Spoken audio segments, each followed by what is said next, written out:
This is RTV6 News at 7, working for you. Scooter rental fees are funding a new project to add more bike paths through Indianapolis neighborhoods. Good evening to you. I'm Mark Mullins, in tonight for Rafael Sanchez. Since last year, the city has collected $450,000 through scooter company rental fees to add these bike infrastructure improvements that you're going to be seeing here. RTV6's Stephanie Wade explains where these will be located and how you'll be affected. Well, you don't see it now, but soon you could see on residential roads more signage and pavement markings directing people to the nearest bike lane or trail. It's all a part of the city's new plan to create what's called neighborways. I'm really excited. My family and I use the Monon Trail quite a bit, and it would be great to have greater accessibility to that. People I spoke with who live near one of the proposed paths say they like the idea of connecting with other trails.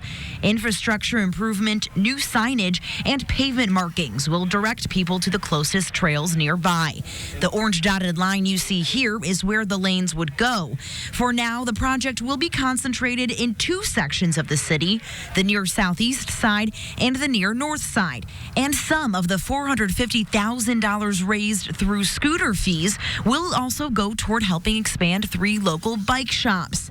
Freewheel and Community Bikes is one of them, which gives bikes to kids, teaches them how to ride and how to repair them through their Earn a Bike program. We have been relying mostly on donations and grants, and this is just really synergistic that the city, with these funds to help improve neighborhood streets, to make them bikeable for kids, some of that money they're going to be giving to us to make sure that kids have the safe bikes and the skills to ride safe streets. Working for you in Indianapolis, Stephanie Wade, RTV6. To take a closer look at the map of where these lanes would go, head over to our website, theindychannel.com. Next month, the city is also holding 2 open meetings for the public to learn more. We will share those details online as well. You look outside this Friday evening and all you can say is keep it coming. Sunny skies and low humidity have kept things nice and comfortable as we head into the weekend. Let's check in now with Kevin for that evening outlook. Kev. And you can tell by those Weather Now cameras, we're headed toward a beautiful sunset. As we look back, afternoon temperatures peaked just shy of the average for this time of year. 84 in Indy, 85 in Evansville. We'll turn it up just a little bit as we go into the weekend. One thing that won't change, though, radar will stay quiet. No rain in the forecast until we get to Monday. That'll be our next best chance for showers and thunderstorms. Clouds that you have outside your window, those will fade away. Skies will again become mostly clear tonight. Temperatures won't be quite as cool, though. Currently 81 in Peru and Bloomington. Lafayette, Columbus at 81. Pretty uniform temperatures, no big temperature range. The wind has changed direction. That will be the key toward bringing in a touch of humidity over the weekend. But for our evening hours, sky will gradually clear. Slightly warmer through the evening. We'll still be at 74 at 10 o'clock tonight. Now to an RTV6 traffic alert. We're just a few hours away from an interstate shutdown that could have a major impact on your commute. Starting at 9 o'clock tonight, all lanes of I-70, both eastbound and westbound, will close between the south split to I-465 on the west side. To get around the closure, give yourself time and follow the detour. If you are coming from the airport or west side, get off I-70 at I-465. Take that around the south side to I-65. Head north on 65 to the south split downtown. If you're leaving the downtown area at the south split, continue southbound on I-65. Take I-465 west and then connect with I-70 on the west side. With all of this construction and added traffic, city and state police will be keeping a close watch on things.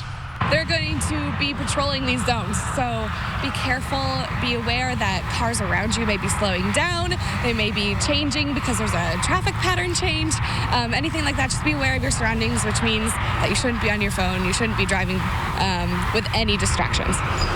During the closure, crews are fixing areas from winter damage. Interstate 70 is scheduled to reopen August 5th. New tonight, something drivers in Franklin Township have been eager to hear. The Indianapolis Department of Public Works says they'll reopen 2 key intersections as roundabouts within the week. The intersection of Franklin Road and Edgewood Avenue opens tomorrow. Arlington and Edgewood will be open on August 2nd. Both intersections have been closed since early June for roundabout construction. But there's more work to be done. Phase 2 begins on July 31st when DPW closes an intersection of Franklin and Thompson roads, and the intersection of Arlington and Shelbyville Road will close on August 19th. A big mess and a big mystery at a Carmel business after a vehicle slammed into the front office. The Wednesday incident at Home Care Providers is being investigated as an attempted burglary. But here's the catch. Nothing was taken. The vehicle that crashed into the building was long gone when police arrived, but tire tracks and the extensive damage tell most of the story. There are questions about whether this business was the intended target or maybe it was the firearms business right next door.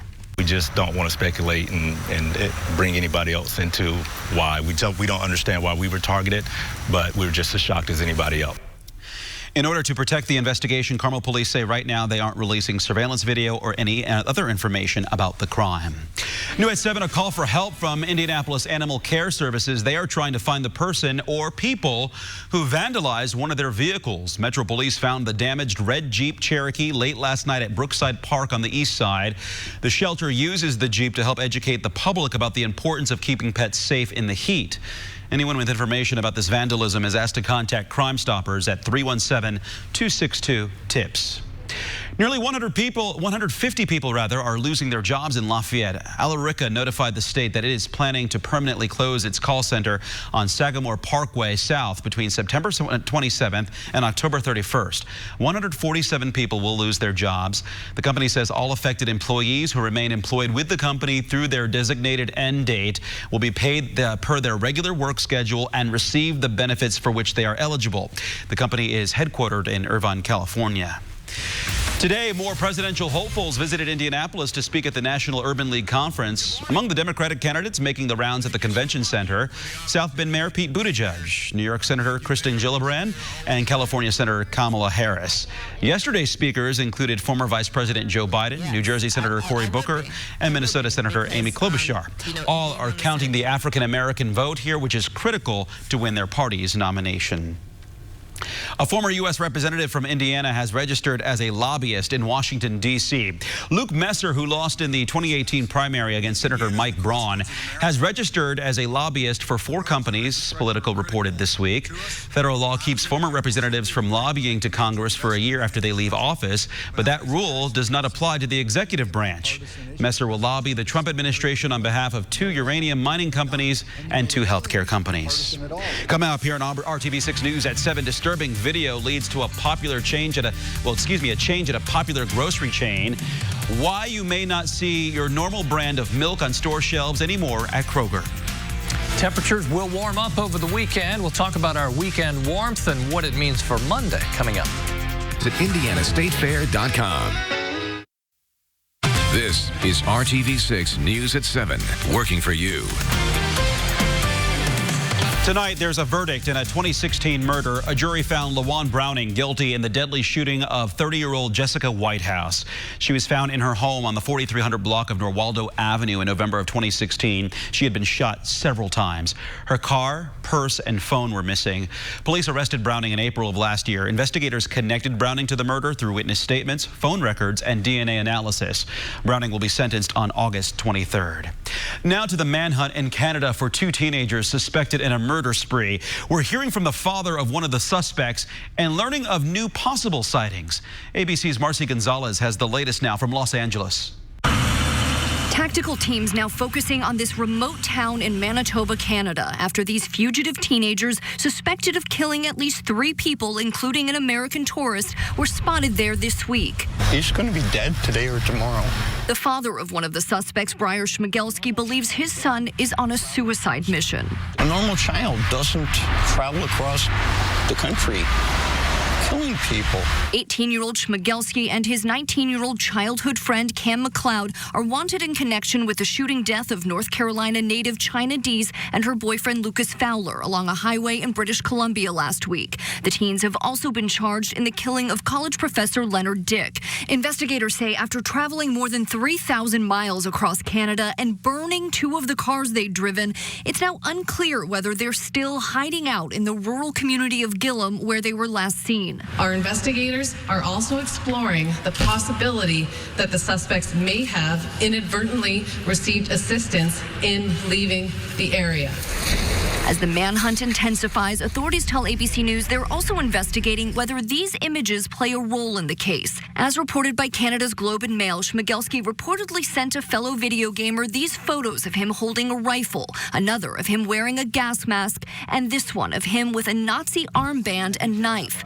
And police say the suspects may have changed their appearances. Investigators are now following up on more than 120 tips and going door to door, hoping to generate new leads. Marcy Gonzalez, ABC News, Los Angeles. We learned today Kroger plans to temporarily stop buying milk from an organic dairy farm facing allegations of extreme animal cruelty.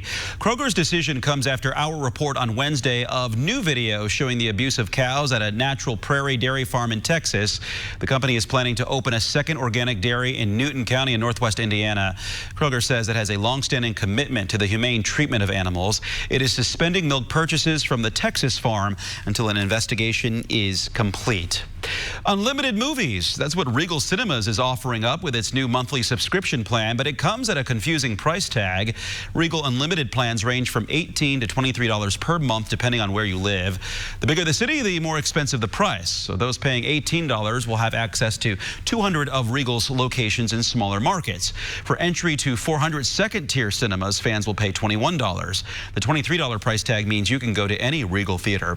You can see as many movies as you want with any plan that you sign up for, but Regal Unlimited does require a 12-month commitment.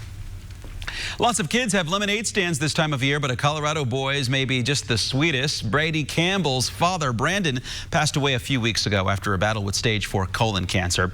Brady says he and his dad came up with the idea for a lemonade stand to take his mom on a date. The day after his father passed away, the 6-year-old followed through on his promise to take care of his mom. Brady's a very sweet soul. He's always looking out for everybody else, and I think he really learned that from his dad. Brady's lemonade stand caught the attention of a Denver police officer. When he heard Brady's story, he put out a radio call to other first responders. Fire trucks and police cars started rolling up. Brady raised $244 that day, and now a neighbor has set up a GoFundMe page, a virtual lemonade stand it is, to raise even more money for Brady, his mom, and for cancer research. What a sweet boy. Let's take his mom on a date, right? Gives you goosebumps. Good to see, it does. So I like the idea of the virtual lemonade stand too. That will continue on to raise some funds. For us, it will be to the point where maybe you want some lemonade. Maybe you want some, weekend. yeah. You get a little warm. Temperatures closer to 90 degrees. We've been there 15 times so far this summer. 13 of those this month, and of course came with a lot of humidity. We've been without humidity here for several days. I'll step out of the way so you can get the full view. I love this picture. These two are my favorite. And they're staring right at you. They're staring right at you. They're leading with their nose. Next Friday, a week from today, RTV6 day at the Indiana State Fair as we get things rolling. I was looking, October is when Arizona's State Fair is, and it's in February that Florida has their State Fair. Maybe we should move ours to the middle of winter. Get some snow on the midway. No. Mark just stared at me. Right. Side eye. All right, our chance for any showers or thunderstorms not this weekend, early next week. Monday, the best chance for showers and thunderstorms. As we move beyond that, looks dry again. If you need the rain, and I know many portions of central Indiana would love some rain, will have to come through on Monday. Rainfall potential here quite varied as far as the model forecast amounts. No rain in central Indiana. Now you have to work hard to find rain. I'm not afraid to work hard. Let's go to the north. Crossing Lake Michigan, just the east coast of Wisconsin from Sheboygan to Milwaukee will move across Lake Michigan and head then toward the western portion of Michigan. For us, the clouds are slowly starting to clear. Take a look at Lucas Oil Stadium. Of course, won't be long. Some preseason football on the horizon. Everything going well up at Grand Park. Brad was reporting live from there earlier. 82 in Indianapolis. It's 85 in Bedford. Temperatures tonight, a little warmer than they have been. We'll drop into the mid-60s. That's about it. Check out Daisy. She's 14 years old, but she's pulling on the leash. She wants to go for a walk. She's feisty. Good for you, Daisy. Temperatures in the low 80s work their way to about 73 as we go through the evening hours and skies clear. The trend for overnight lows will be to warm up as well. Monday morning, 70 degrees as you're driving to work. Tomorrow morning, beautiful sunrise, 6:39. Temperatures by mid to late morning will take off. 77 by mid-morning, 87 the afternoon high. Sunday, a little more humidity will make a better approach to the 90-degree mark. There's a better chance in the southern portion of the state. Best thing about tomorrow, to go with the warmth, will be a nice breeze, 10 to 20 miles per hour out of the southwest. And that will push our high temperatures above average for the first time in a while. Temperatures as we go into and through the weekend in the upper 80s. Early next week, Monday, that's our best chance for showers and thunderstorms. Not an overwhelming chance, but we'll take what we can get. Then on Tuesday, 85 degrees, 20% chance for showers and thunderstorms. Overnight lows will begin to cool back into the lower 60s as well. Control room said you should have took the 2 hogs on a walk. I don't know if I could handle them. That's a lot of... I didn't do a lot of 4-H, so I don't know how to maneuver them. Down the road. All right, thanks, Kevin, for that. Coming up in our nightly Hiring Hoosiers report, an unexpected pathway to employment. We'll show you a new program that is finding success getting the homeless back to work. Financing for 60 months on summer 2019 Atlas models. Hiring Hoosiers is RTV6's initiative to break down employment barriers and provide solutions for Hoosiers looking for work. Today, our Amanda Starantino shows you how a pilot program to crack down on panhandling and homelessness is seeing success by connecting people with jobs. David Mitchell spent the last year homeless and unemployed. It's not that he didn't want to work, he just couldn't land a job. I was applying, just nobody was calling back. Of course, I didn't have a phone. That was another barrier. I just had to rely on email. It's tough getting to check it every day. Everything changed for the 49-year-old when he learned about Pathway to Employment, the city of Indianapolis's pilot program to address the downtown panhandling issues by connecting those residents with employment opportunities and job training. The job, picking up litter and waste across the city. Once this door opened, I took the opportunity, and I feel blessed to have this job.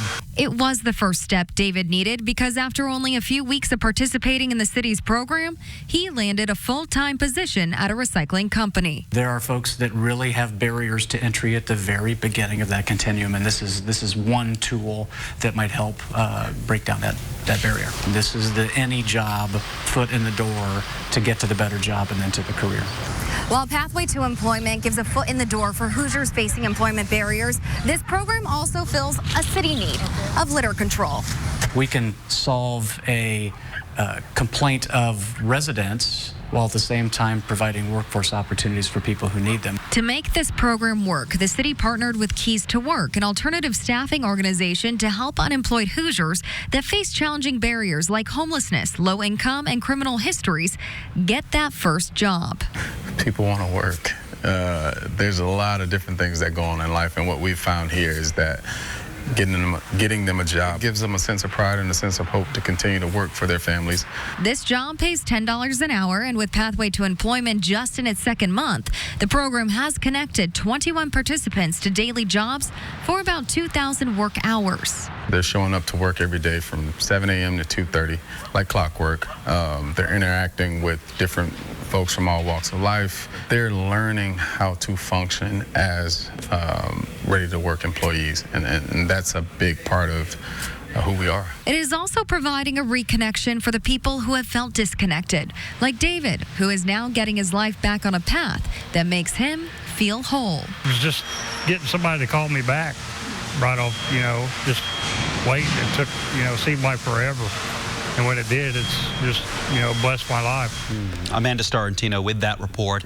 Pathway to Employment is funded through the end of September, and there is a wait list to participate. The deputy mayor says they will discuss building the program into the 2020 city budget to keep it going. We have more information on this program for you right now at hiringhoosiers.com. We'll be right back. Day at Ashley Home Store. This is home. A $1.1 million fountain outside of the Indiana State House that hasn't worked in about a year and a half could soon be fixed. The fountain was the centerpiece of the State House Bicentennial Plaza project to mark Indiana's 2016 bicentennial of statehood. It worked fine during the summer of 2017, but malfunctioned over that next winter. The Indiana Department of Administration says it took time to find a vendor to repair the control panel. The fountain could also be working again by mid-August. Tomorrow is the perfect chance for you to help get your child ready for the school year. Saturday is the annual back-to-school family day at the Marion County Health Department. Each child who attends gets a free backpack with school supplies, many of them donated by you during our back-to-school drive last week. You can also get free health screenings and immunizations for your child. More than 10,000 people typically attend the event. It runs from 8:30 to noon in the parking lot of the Marion County Health Department. Address is 3838 North Rural. And it will be a nice day for that or any outdoor activity you have planned over the weekend. 85 is where the bar is set this time of year. We'll be above that as we go through the weekend into Monday. Then we'll start to cool off after that. It will be a dry weekend. Next best chance for showers and thunderstorms arrives on Monday with a cold front. And then after that, we're dry. So if you need the rain, we're hoping Monday is your day. Well, we're hoping you can get out there and enjoy the weekend as well. Hey, thanks for choosing RTV6 News at 7 o'clock. We're back with you tonight at 11. Have a good evening.